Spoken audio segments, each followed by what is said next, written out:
Custom at our annual Healing Eucharist is to invite a member of the congregation to share some reflections about their own experience with illness and healing and wholeness and recovery. And today we've asked Lisa to share some of her journey with us as a parish. Lisa, I'm so grateful for you doing this, and the pulpit is yours.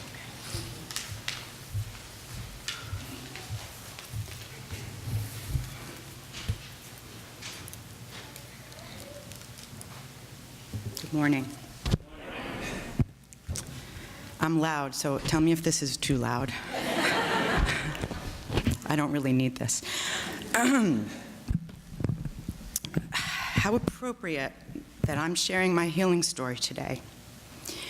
Healing is the process of making or becoming sound or healthy again.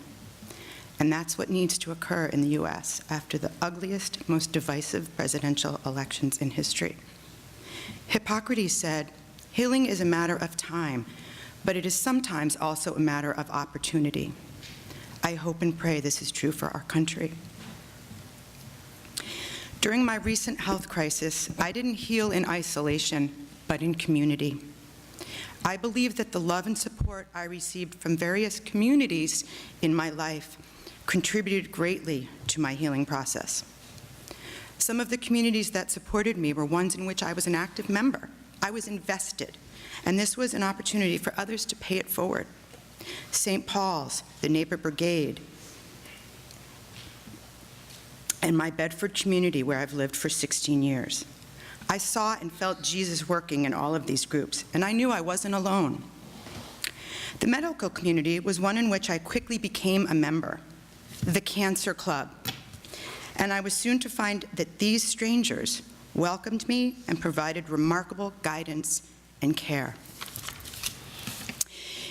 In June of 2015, I was diagnosed with stage 3 ovarian cancer. My surgeon, the director of gynecologic oncology at Beth Israel Deaconess Medical Center in Boston, said to me on a Friday afternoon, which I will never forget, "I don't want you to hear this news over the phone. I'd like to come to your house, as I live in Lincoln, and sit down with you and Brad to ensure you understand. I don't want you to feel alone." Dr. Autry spent an hour and a half with us. I loved him immediately, but even more so when he likened the surgery to breaking a wine glass. First, you must pick up the large pieces. That's the surgery. And then you vacuum up the small shards. That's the chemo.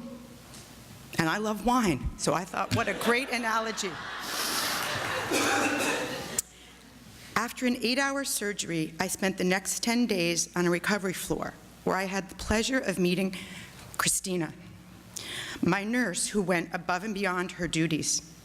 She was my living guardian angel. One early morning when I could finally walk, I was cruising the hall and saw Christina and a young, handsome doctor. She introduced me to her husband, Jason, an oncology fellow. Fast forward to my first appointment with my oncology team. There's Jason. I turned to Brad and I said, "That's Christina's husband who I met up on the recovery floor." Jason turned to me and said, "Hi, Mrs. Hafer, come with me. I'm the fellow on your oncology team." That began my journey with the medical community at BI. I was soon to meet my regular oncology nurse, Diane Sullivan, who'd been at Beth Israel for 37 years.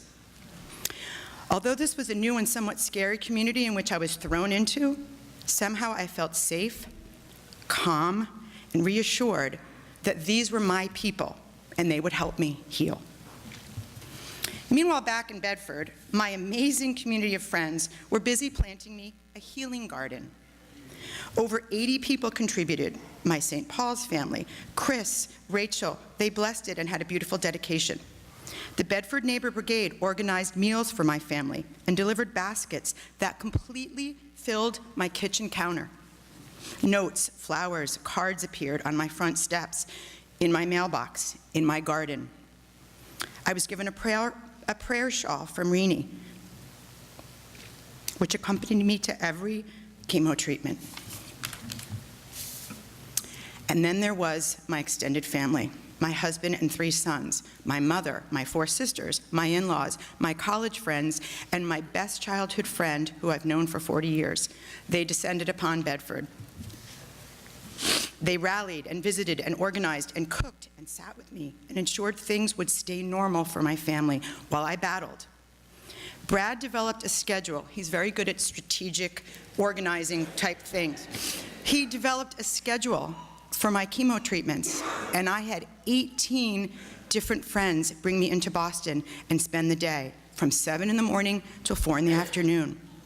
He thought my girlfriends would provide another level of healing, another gift of therapy, laughter, tears, joy, and love. I saw Jesus in this extended family, and I felt the love, support, and kindness of everyone.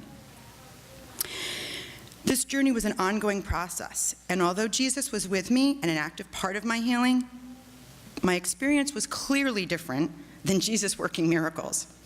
In 2 Kings we hear, "This is what the Lord says, I have heard your prayer and seen your tears. I will heal you." Life doesn't really work that way. Amazing as my care was, I had some major stumbling blocks. I got shingles. My liver numbers became elevated. I had to skip a week of chemo. I reacted negatively to a steroid. Even through my treatment, and we knew it was working because my numbers were getting better, and I was told how strong and brave I was, I had real parts of this terrible disease that were bringing me down. I lost my hair. I couldn't sleep. My stomach was in constant pain. I developed chemo brain and forgot everything. I had hot flashes, post-traumatic stress disorder, and depression.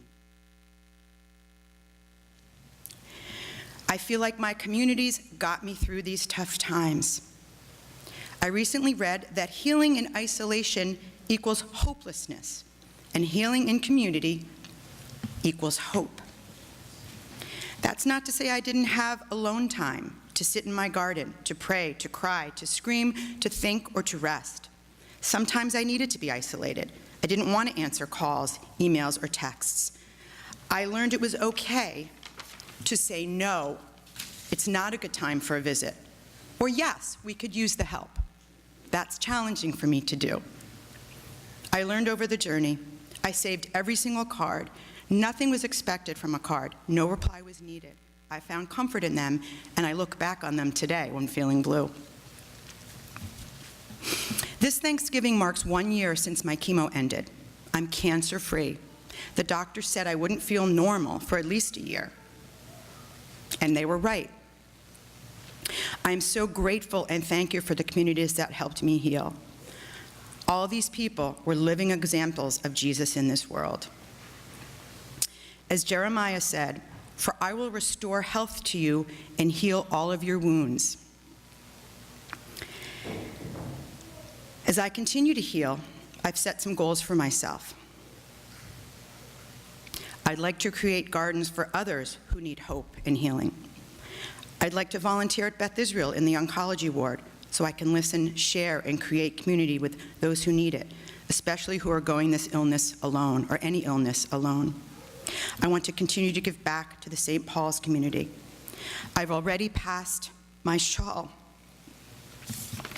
on to someone who needs it in Bedford. She's healing too. I thank you for your support and for your love. And as the Paul Simon song says, still crazy after all these years? I'm still healing after all these months. Thank you.